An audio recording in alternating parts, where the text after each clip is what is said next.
The first time Linda was thrown out of her own marriage, her husband did not even look at her face.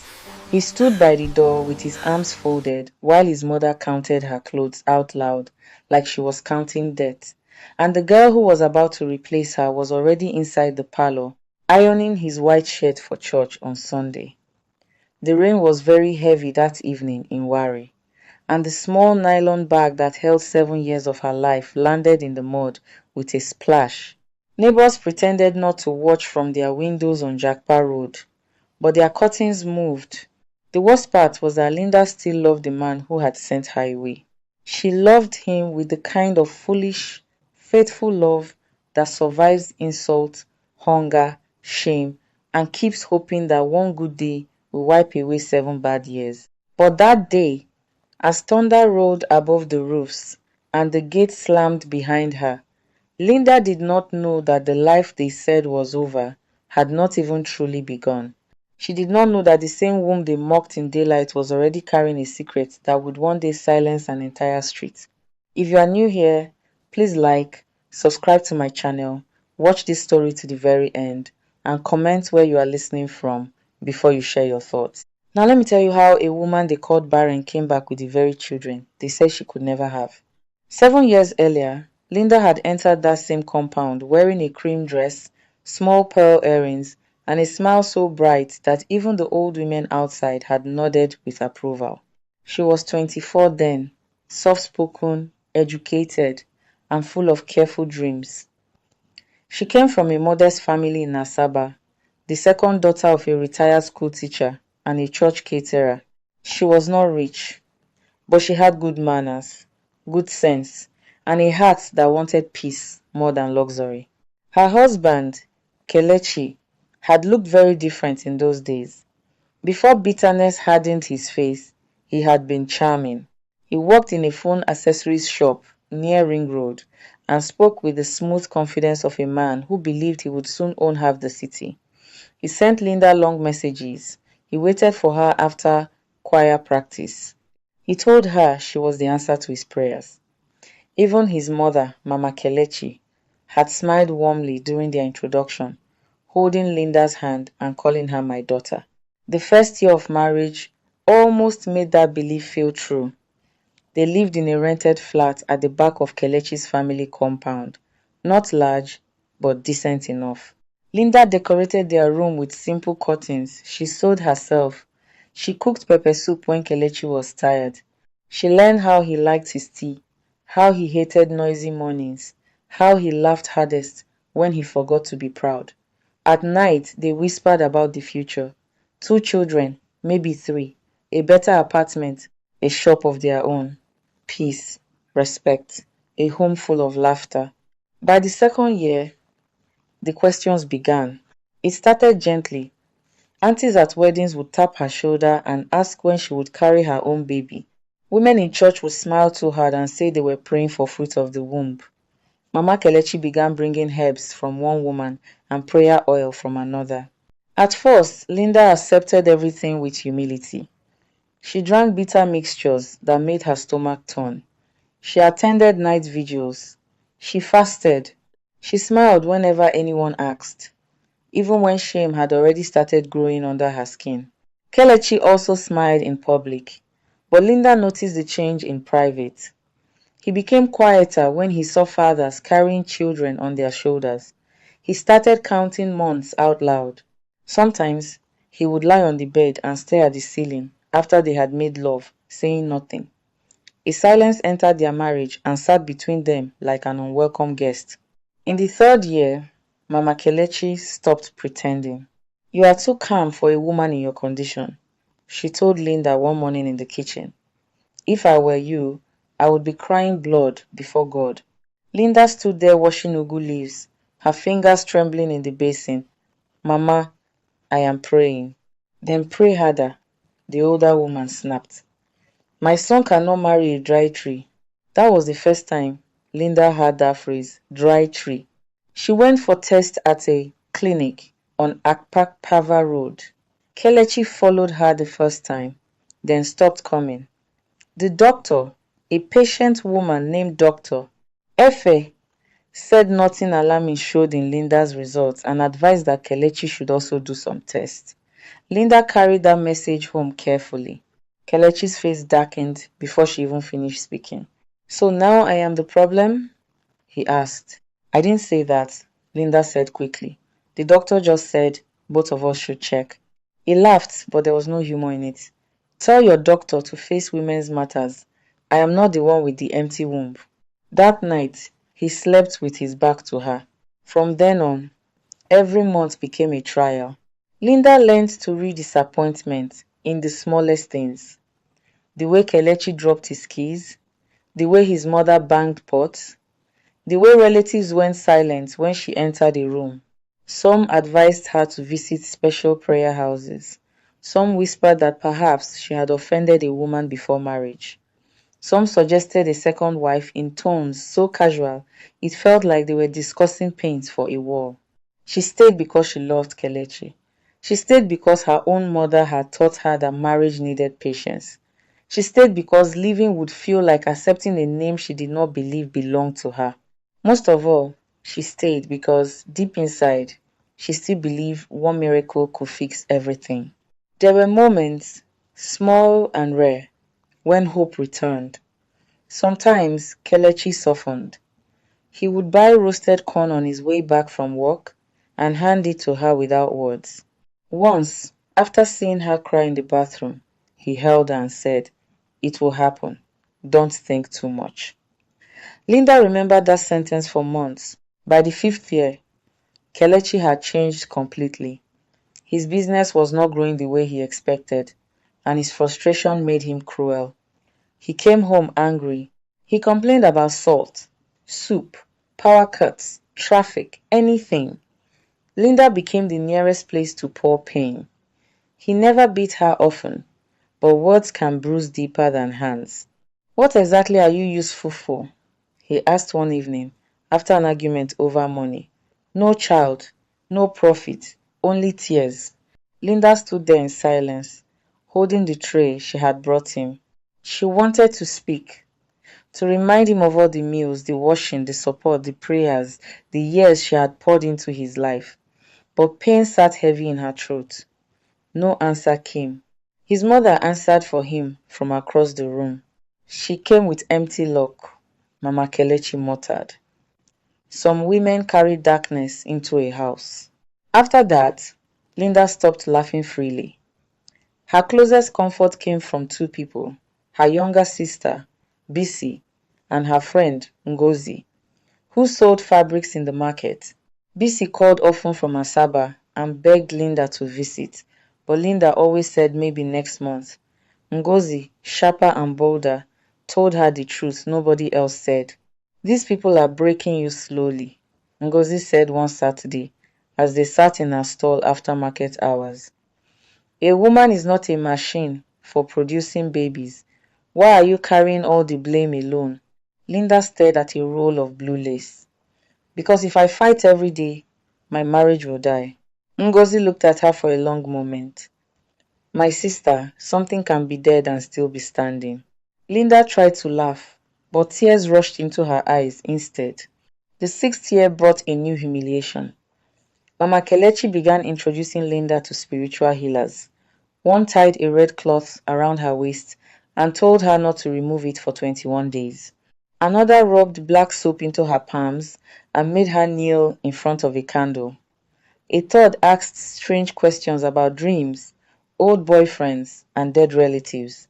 Linda hated every minute, but she submitted because she was desperate, and because saying no in that house was treated like rebellion. Even then, she kept one secret hope alive. Every missed period made her heart race. Every sign from her body became a small prayer.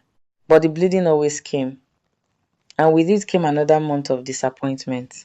Then, in the seventh year, a young woman named Sandra began appearing around Kelechi's shop. Linda first heard the name from a neighbor who mentioned it carelessly. "That fair girl helping your husband at the shop seems hardworking," the woman said. "Maybe business will improve now." Linda smiled politely, but the smile did not reach her chest. When she asked Kelechi that evening, he waved it aside. She's just assisting sometimes. Her uncle knows me. But Sandra did not remain just assistance. Soon she was answering Kelechi's phone. Then she was riding in his car. Then one Sunday after service, Linda saw her laughing beside Mama Kelechi outside the church gate, holding an umbrella over the older woman's head, like a daughter already claiming place. That night, she asked carefully, "Who is Sandra to you?" Kelechi did not even pretend this time. "She is someone who brings peace." Linda felt the room tilt. What does that mean? "It means I am tired," he said. "I am tired of waiting, tired of shame, tired of living in a house without children." He turned to face her fully. "A man needs a future. My mates are raising families. Me, I am here explaining things to people every Christmas." Tears filled Linda's eyes. "So this is all my fault?" "If the shoe fits, wear it," he said. Linda cried quietly that night, pressing a pillow to her mouth so nobody would hear. Yet even then, she did not imagine he would truly throw her out. She still believed the marriage could bend without breaking. A week later, she woke with nausea and dizziness. Mama Kelechi said it was probably guilt. Kelechi told her not to start pretending. Linda said nothing. She only moved more slowly and tried to ignore the strange tiredness in her body. Linda had spent the morning cooking offensala because Kelechi used to love it before love became war. She wanted peace. She wanted one calm meal, one calm conversation, one chance to remind him of the people they used to be. The soup was almost ready when Sandra walked into the compound, carrying a handbag and smiling like a guest who expected welcome. Linda froze. Mama Kelechi came out behind her, pleased. "Stand there and stare if you want," she said. "At least this one will not waste our time." Linda felt heat rush into her face.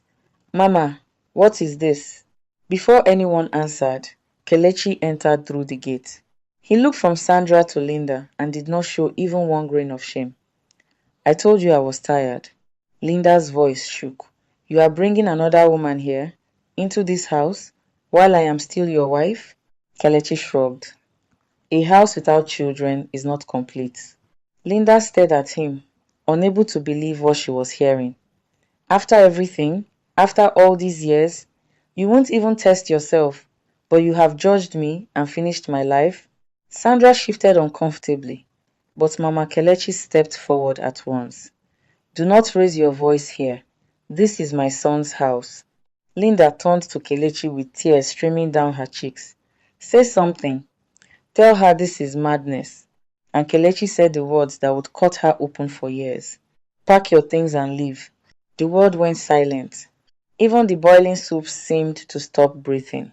Linda blinked once, twice, as if she had heard wrongly. "What?" "I said leave," he repeated. "I cannot continue like this. I need a woman who can build a family with me." Linda held the edge of the kitchen door to keep from falling. "Kelechi, please." But begging only hardened him. And as rain clouds gathered above the compound, Mama Kelechi took one look at Linda's trembling body and smiled with cruel victory. Then she said, "You will not even need to pack. What exactly did you bring into this house except bad luck?" At that moment, Linda felt a sharp wave of dizziness stronger than anything before. She gripped the wall, breathing hard, while Sandra watched in silence and Kelechi walked toward the room they once shared. And when he returned, he was carrying Linda's clothes in a black nylon bag. Kelechi dropped the black nylon bag at Linda's feet as though he was throwing away spoiled food. For a moment, nobody moved.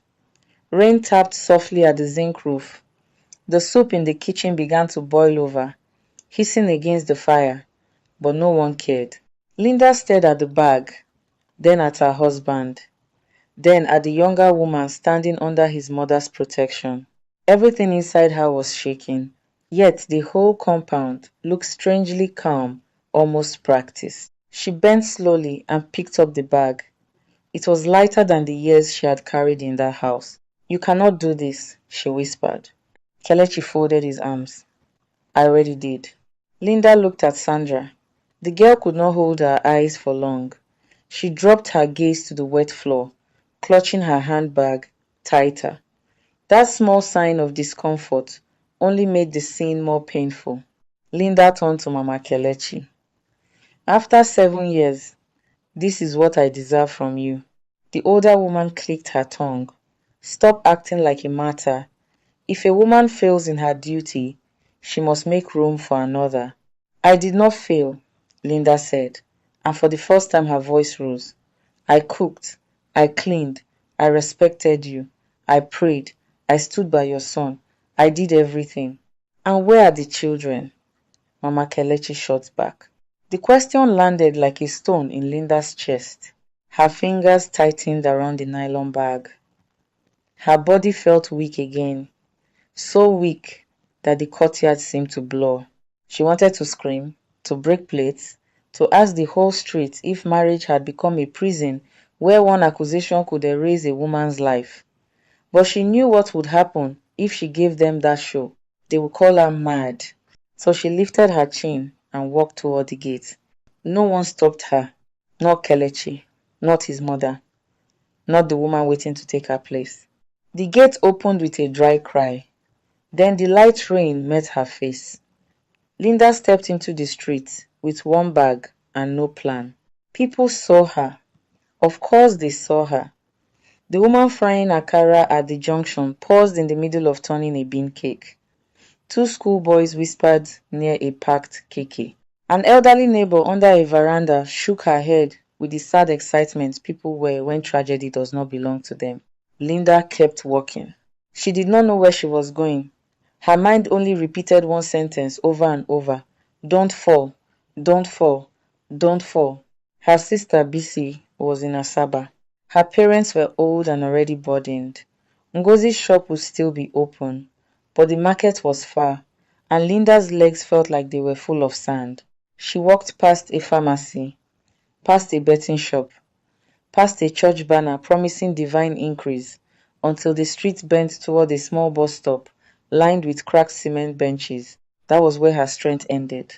She sat down too fast, pressed a hand to her mouth, and vomited beside the gutter. The force of it shocked her. People turned to look. Linda wiped her lips with the back of her hand, breathing hard. Another wave came, then dizziness, then a cold sweat down her neck. She leaned against the wall behind the bench and closed her eyes. A familiar voice cut through the noise.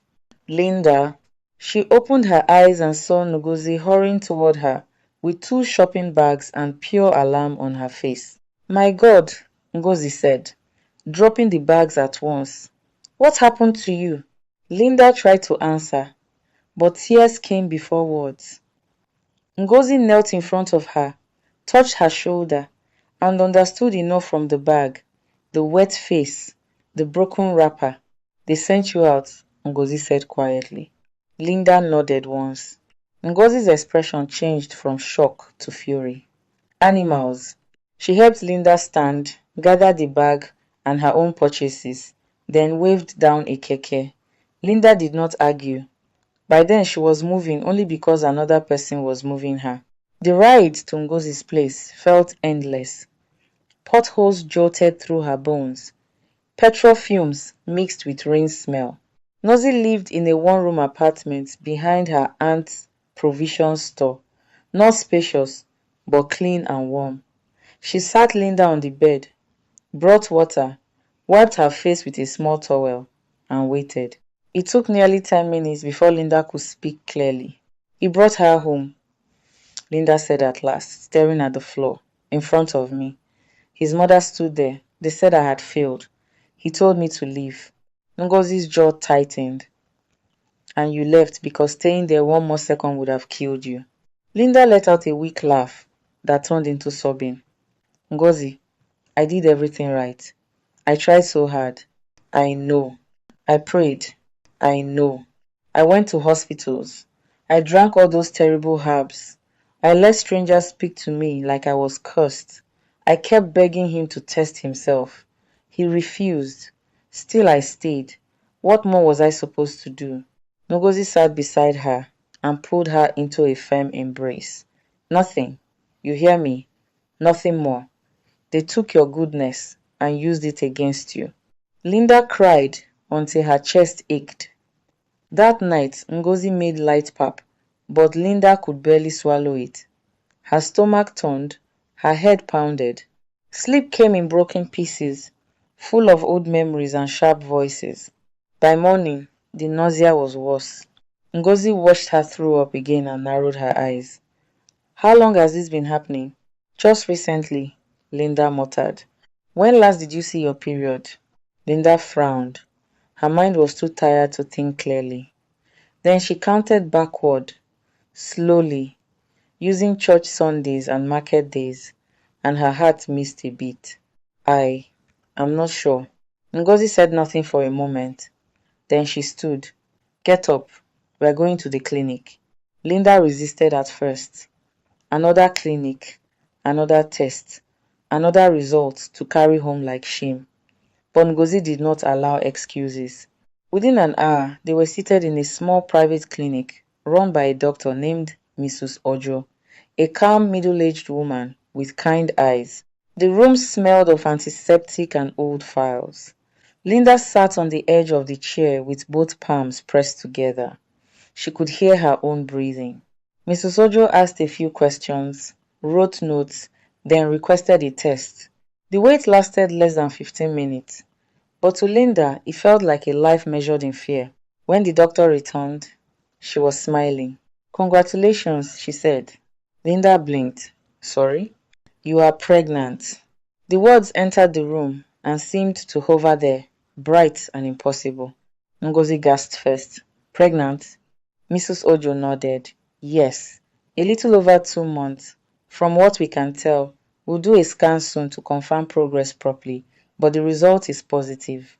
Linda stared at the doctor as if she had begun speaking another language. No, she whispered. That cannot.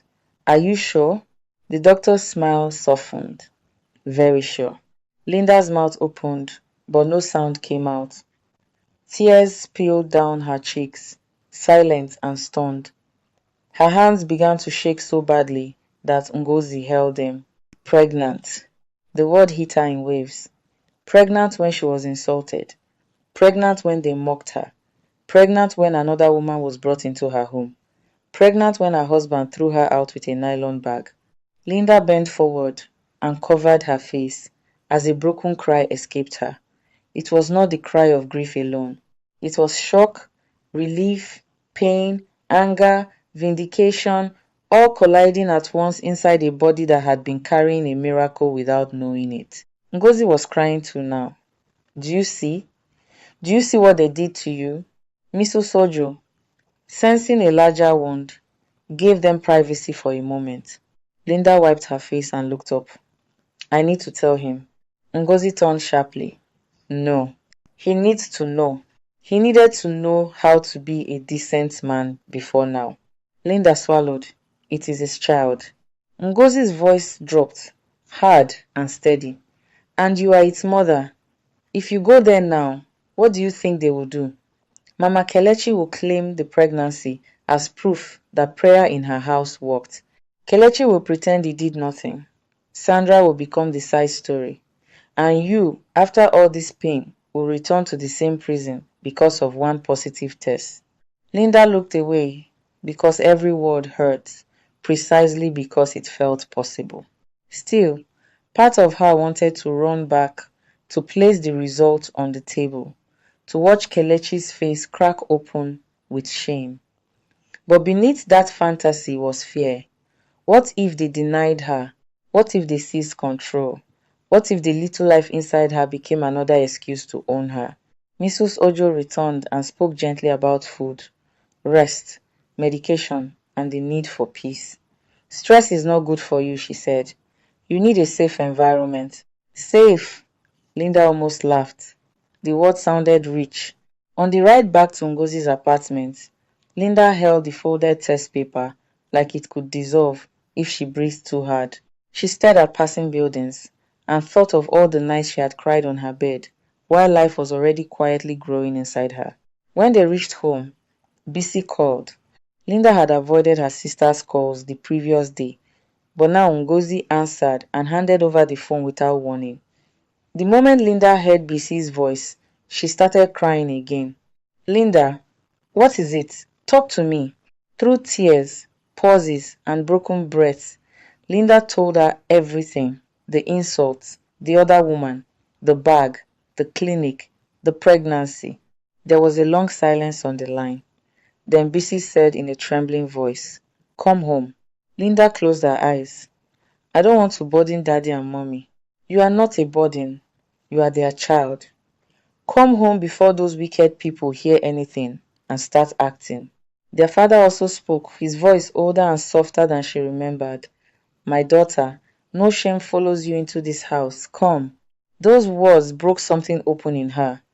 She had spent years trying to earn love from people who gave it only with conditions. Now, when she had nothing, the people with the least were opening the door first. 2 days later, Linda traveled to Asaba. The journey felt longer than it was. Ngozi packed food, medicine, and some money into a small bag. At the motor park, she hugged Linda tightly. "This is not the end," she said. "One day truth will stand in the center of the road, and those people will have nowhere to hide." Linda wanted to believe her, but fear still sat heavy in her chest. What if something went wrong with the pregnancy? What if she lost the baby before anyone could know she had not lied all these years? At home, her mother held her at the doorway and wept openly. Her father, who rarely showed emotion, looked away to hide wet eyes. The house was small and old, but Linda felt a peace there she had not felt in years. Bisi fussed over her. Her mother cooked soft meals. Her father prayed every evening in a voice that trembled with both anger and gratitude. Sometimes, late at night, Linda would lie awake on the thin mattress in her childhood room and place both hands on her stomach. She would whisper apologies to the tiny life inside her for every insult it had heard before she even knew it existed. Weeks passed. Linda's body changed. The nausea remained, but now it carried meaning. Each difficult morning reminded her she was not empty. She attended antenatal care at a government hospital nearby. She began to smile sometimes, though the smiles came with shadows. News from Benin still reached them through mutual relatives. Kelechi had moved Sandra fully into the house. Mama Kelechi was boasting that a new bride would soon correct the mistake of the past. Linda listened in silence whenever such news came. Then one day, during a scan, the sonographer frowned, moved the device, and smiled. "There are two," she said. Linda's heart slammed against her ribs. "Two what?" The woman laughed softly. "Two babies." Linda stared at the screen through sudden tears, not understanding the shapes, but understanding everything else. Two heartbeats, two lives, two answers to 7 years of mockery. She placed a hand over her mouth as Bisi, standing beside her, screamed in joy. That evening, Linda sat outside under the fading sky, one hand resting on her stomach. For the first time since leaving Kelechi's house, she allowed herself to imagine a future not built around returning. A future where she raised her children with dignity. Then her phone rang. The number was Kelechi's. Linda stared at the screen, every muscle tightening, and before she could decide whether to answer, a message entered first. "I heard you are pregnant. We need to talk." Linda stared at Kelechi's message until the screen went dark in her hand. The evening breeze moved through the small veranda, but her body felt hot all over. Bisi was inside, humming as she arranged washed clothes. Her mother was in the kitchen. Her father had not yet returned from visiting an old friend nearby. Everything around Linda looked normal, but inside her, old fear had risen like smoke. "I heard you are pregnant. We need to talk. Not I am sorry. Not how are you. Not are you safe." Only those few words, cold and urgent, as if he had suddenly remembered a piece of property he thought he had thrown away. Linda's fingers trembled. She wanted to ignore him, She wanted to throw the phone into the dusty yard and never hear his voice again. But another part of her, the part still wounded by years of trying to be chosen, needed to know one thing. What had he heard? Had someone told him only that she was pregnant? Or did he already know she was carrying twins? She was still staring when BC stepped outside and saw her face. What happened? Linda silently handed her the phone. BC read the message, and her expression changed at once. Don't answer him. Linda swallowed. Maybe I should hear what he wants. BC looked at her like she had suggested walking barefoot into fire. He threw you out. He brought another woman into your home. He let his mother insult you for years. Now that he hears you are pregnant, suddenly he wants to talk? Linda lowered her eyes. I know. Do you? BC asked, softer now. Because pain has a way of making people go back to the same place that broke them. That sentence stayed in the air. Linda pressed the phone to her chest. I'm not going back. Then don't answer. But even as BC said it, the phone began to ring. Kelechi was calling. The sound cut through the evening like a blade. Linda's breathing changed. BC reached for the phone, ready to reject the call herself, but Linda moved first. She looked at the screen, then at her sister, then slowly answered. Hello. There was a brief silence from the other end, as if Kelechi too had not expected her voice to sound this calm. So it is true, he said.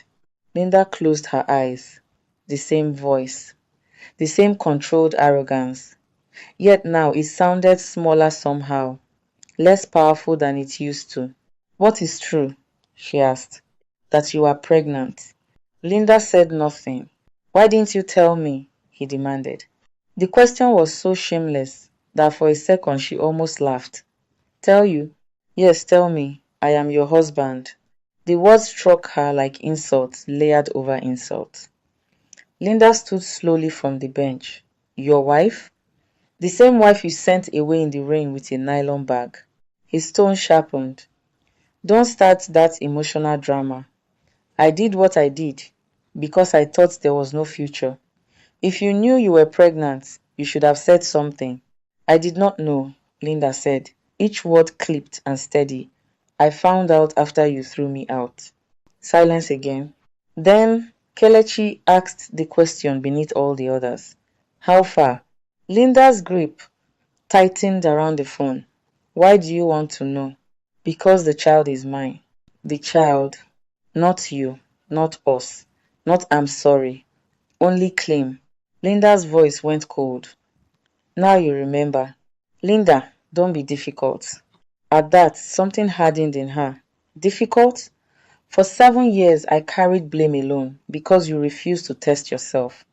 I was insulted in your house. Your mother called me cursed. You replaced me before our marriage even finished breathing. And now I am difficult because I am not speaking gently. BC stood close, listening, her face burning with anger. Kelechi let out a sharp breath. I'm not calling to argue. Come back home. We will discuss everything. Linda's mouth parted in disbelief. Home? Yes. Enough of this disgrace outside. Whatever happened, happened. You are carrying my baby, so return. The baby, the house, the command. Not once did he say the word sorry. Linda looked out into the deepening evening and suddenly saw him clearly. He did not miss her. He missed what her pregnancy did to his pride. The same child that would have made him reject her yesterday was now a reason to pull her back before people laughed at him. No, she said. His voice changed immediately. What do you mean, no? I mean, I am not returning. Don't be stupid, Linda. I am not stupid. I was wounded. There's a difference. She ended the call before he could answer. For a few seconds, she stood frozen, heart pounding wildly. Then she exhaled like someone who had been underwater too long. BC hugged her hard. Good. But the peace lasted less than 1 hour. First came another call. Then 3 missed calls. Then messages. You are my wife. Stop listening to bad people. Don't let your family poison your mind. Return before this gets out of hand. Linda did not reply. She switched off the phone, but her hands would not stop shaking. That night, sleep abandoned her. Old memories returned with new force. Kelechi laughing with her in the early years. Kelechi turning away from her in bed. Kelechi holding out the black nylon bag. Her body remembered both love and harm. And that was the worst part.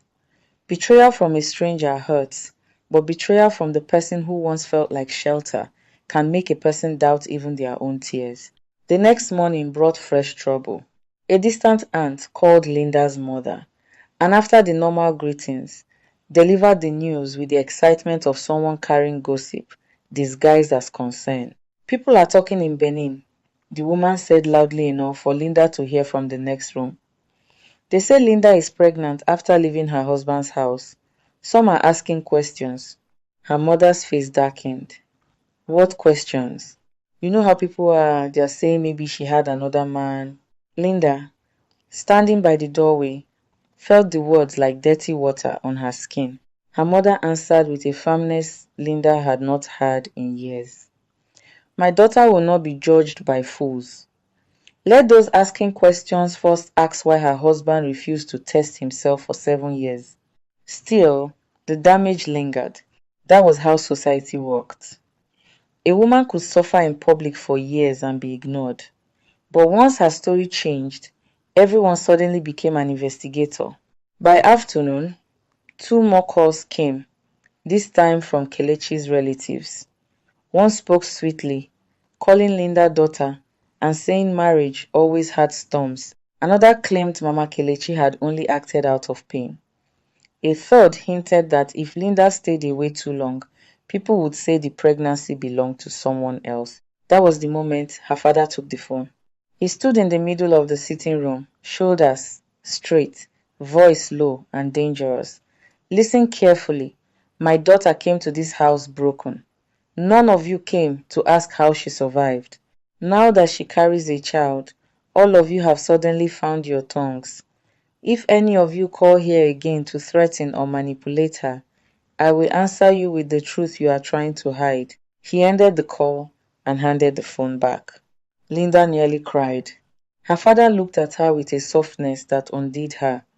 You will not fight this alone. 3 days later, Kelechi arrived in Asaba. No warning, no humility.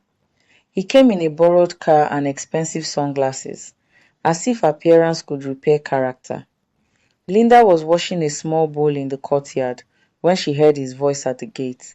I'm here to see my wife. Her whole body stiffened. Bisi, who was sweeping nearby, turned like a storm. Your wife? Kelechi stepped in anyway, removing the sunglasses slowly. He looked around the modest compound with open judgment before his eyes landed on Linda's stomach. Though she was not yet fully showing, something changed in his face. Possession, calculation, relief. So it is true, he said again, this time softer. Linda put down the bowl. Why are you here? To take you home. Her mother came out from the kitchen, wiping her hands on her wrapper. Her father emerged from inside almost at the same time. No one welcomed him. Kelechi cleared his throat. Daddy, Mommy, whatever happened before, let us settle it as family. Linda belongs with her husband, especially in her condition. In her condition, her father repeated. You mean the condition you called impossible until now? Kelechi forced a smile. People say things in anger. Linda stared at him. And do things in anger too? Bring other women home in anger? Throw wives out in anger? He ignored that. Sandra is no longer in the picture. That made everyone pause. Bisi folded her arms. What do you mean? Kelechi shifted his weight. I sent her away. Linda searched his face and found no shame there, only urgency. Why? She was not serious-minded. It was such a small, dishonest answer that even her mother gave a bitter laugh. Linda spoke quietly. You mean she was useful only while you thought I had nothing to offer? Kelechi's jaw tightened. Must you twist everything? She took one step closer. No. For once, I am finally seeing everything straight. He lowered his voice. trying a gentler tone. Linda, enough. Let us not entertain outsiders with our private matter. Come back home and let us raise our child properly. Child again. Not marriage, not repentance, not love. Linda studied him and felt a strange sorrow rise in place of fear. This man had once been her biggest dream. Now he stood in her father's courtyard sounding like a stranger who had memorized concern without understanding it. There are two babies, she said. The words slipped out before she planned them. Everyone went silent. Kelechi blinked. What? Linda held his gaze. I am carrying twins. He stared at her as if heaven had opened over her head. For a second, his mouth remained open. Then his eyes flashed with something wild and bright. Twins? He breathed. Bisi cursed under her breath. Her mother pressed a hand to her chest. Her father's face turned to stone. Kelechi actually smiled. That smile was the final wound. Not because it was joyful, but because it was selfish joy. Pride. Victory. In that smile, Linda saw exactly what returning would mean. The children would become proof of his manhood. The years of abuse would be buried under celebration. Mama Kelechi would rewrite history. Sandra would vanish from the story. And Linda would once again be expected to swallow everything and call it marriage. No, she said before he could speak further. The smile faded. What now? I said no. I am not returning. His disbelief turned quickly to anger. Are you mad? Twins, Linda. Do you know what this means? Yes, she said. It means I was never the problem. That landed. Her father stepped forward. You heard her. But Kelechi was no longer speaking to the parents. He fixed his eyes on Linda. You are making a mistake. You think these people can raise twins? You think life will be easy? I am giving you a chance to correct this nonsense. Linda felt something new in herself then, something stronger than pain.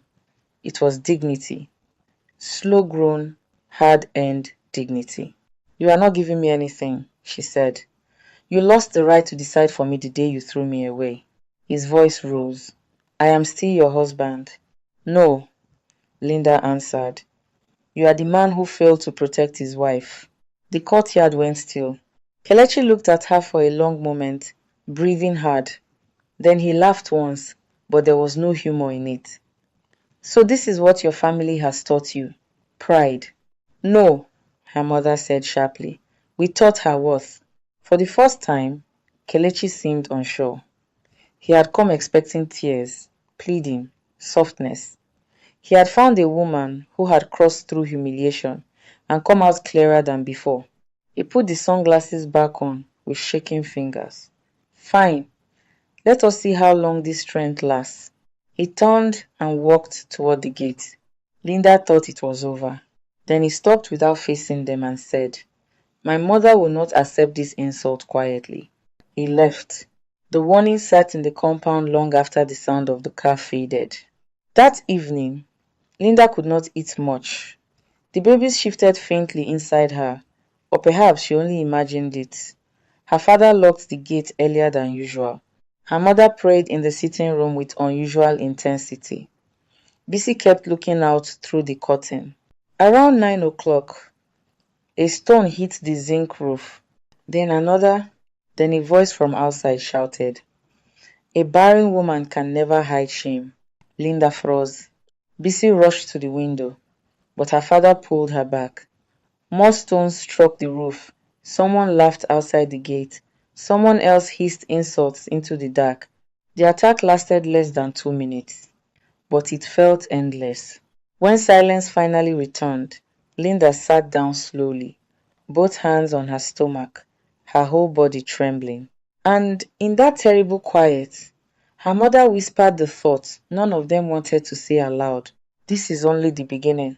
The first stone did not break the roof, but it broke the last piece of fear that had kept Linda tied to her old life.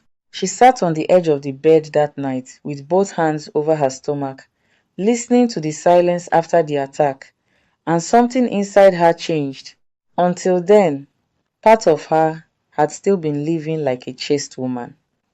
Even after discovering the pregnancy, even after learning she was carrying twins, even after refusing Kelechi in her father's courtyard, there had still been a weak corner in her heart, asking whether she had gone too far, whether she should have chosen peace over pride, whether a woman's life was meant to be spent enduring for the sake of appearances.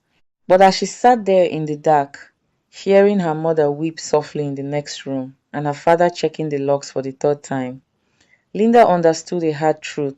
People like Kelechi and Mama Kelechi did not want peace. They wanted control. They did not miss her. They missed having power over her. And if she went back, no child, not even twins, would change the kind of home that had already turned cruel. From that night, Linda stopped thinking about return. She began thinking only about survival and the future. The following weeks were tense. Her father reported the harassment to a local security post. Nothing much came of it, but the complaint itself sent a message that their family would no longer suffer quietly. Bisi became fiercer than ever, escorting Linda to antenatal visits and glaring at anyone who stayed too long. Her mother prayed, cooked, and saved every small naira she could. Ngozi sent money twice from Benin even though her own business was struggling.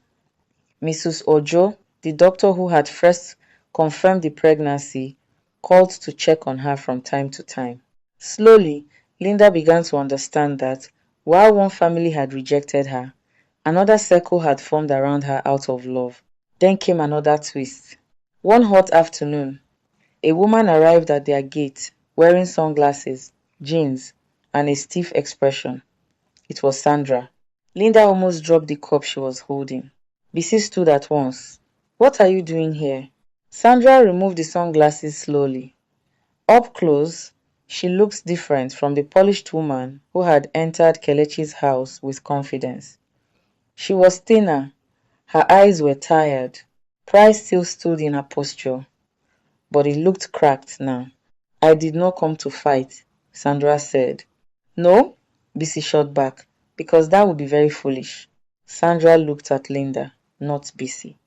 Please, I need to speak with her. Linda should have refused. Every memory in her body told her to send the woman away, but there was something in Sandra's face that made her pause. It was not victory, it was shame.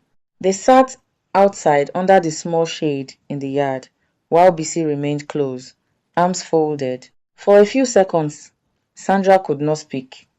Then she said quietly, I'm sorry. Linda felt her chest tighten. Sandra looked down at her hands. I know sorry is too small. I know I have no right to come here after what I did. But I need to say the truth to you. Linda said nothing. Sandra swallowed. When Kelechi met me, he told me you could never have children. He said the marriage had been dead for years. He said you no longer cared about him and only stayed because you wanted his money. Bisi laughed in disbelief. His money? Sandra winced. I know. I know. I was stupid. I believed him because I was tired of struggling. And he made promises. He said he would marry me properly. He said his mother already accepted me. He made everything sound easy. Linda looked at the woman who had once stood inside her home, waiting to replace her. And when you saw me, she asked softly, did it look easy? Sandra's eyes filled. No. The silence that followed was heavy. At first I told myself it was not my business, Sandra continued. I thought maybe marriages are always messy. But after you left, I saw things clearly. The way he spoke to me, the way his mother controlled everything, the way they both kept insulting you even when you were gone. It became obvious that if I stayed, one day I would become the next person they destroyed. Linda's face remained still, but inside, old hurt stirred. Sandra took a long breath. There's more. I didn't come only to apologize. I came because you should know what they are planning. Linda's heart knocked once against her ribs. Planning what? Sandra leaned forward. Mama, Kelechi has been telling people that if the babies are truly Kelechi's, They belong to his family and you cannot keep them away. She says after delivery, they will take legal steps or use community elders. Kelechi wants the children because he thinks twins will restore his image. Bisi cursed loudly. Linda felt cold spread through her arms. For a second, she could not speak. Of course, of course, they would not stop at shame. They would come for what gave them status. Sandra reached into her bag and brought out a small envelope. There are copies of messages and a voice recording. I kept them because I was scared. He told me once that if you refuse to return, he would make your life hard until you obeyed. Mama Kelechi also said the children would not remain in your father's poor house. I thought maybe you would need proof. Linda stared at the envelope like it contained fire. Why are you helping me? She asked at last. Sandra's voice dropped to a whisper. Because I was part of your pain, and because one woman should not help wicked people destroy another. For the first time, Linda saw not a rival, but a foolish young woman who had walked into a trap and escaped early. It did not erase what happened. It did not turn hurt into friendship, but it changed something. Linda took the envelope. Thank you. Sandra stood, nodded once, and left without asking for forgiveness again. That evening, Linda and her family listened to the recording. Mama Kelechi's voice was sharp and unmistakable. She thinks because she is pregnant, she has won, the older woman said in the recording. Let her deliver first. Children belong to the father's family. Kelechi's voice came next, colder than Linda had ever heard it. I don't care what it takes. She will not embarrass me with twins and walk away free. By the time the recording ended, Linda's father was shaking with anger. This is enough, he said. We will not wait for them to act first. Through a church contact, they were introduced to a legal aid officer in Asaba who advised Linda carefully. He explained her rights, the importance of documentation, and the need to avoid private meetings with Kelechi or his family. He also helped her begin separation steps properly and record the harassment. For the first time, Linda felt something stronger than fear. Protection. Months passed. Her belly grew beautifully. The twins moved often, especially at night. Linda began sewing small clothes from leftover fabric her mother had saved. Ngozi visited once and cried when she saw her. Bisi joked that the babies already had strong legs because Linda's stomach rolled like a small wave after each meal. Even in difficult moments, laughter slowly returned to the house. Kelechi kept trying. Sometimes he called from new numbers. Sometimes relatives came with fake peace talks. Once, Mama Kelechi herself arrived at the gate, dressed in sorrow like it was a wrapper she had borrowed for the day. She asked to see Linda alone. Linda refused. So Mama Kelechi raised her voice for everyone to hear. You think pregnancy makes you powerful? Remember whose seed you carry. Linda came to the doorway then, one hand under her heavy stomach, her face calm. I carry children, she said, not chains. The older woman's mouth opened, then closed. She had never heard Linda speak like that before. She left angry, but she left. Near the end of her pregnancy, Linda had a frightening scare. One evening, she developed sharp pains and reduced movement from one baby. The family rushed her to the hospital. Under white lights and rising fear, Linda lay on the bed gripping the rail while nurses moved around her.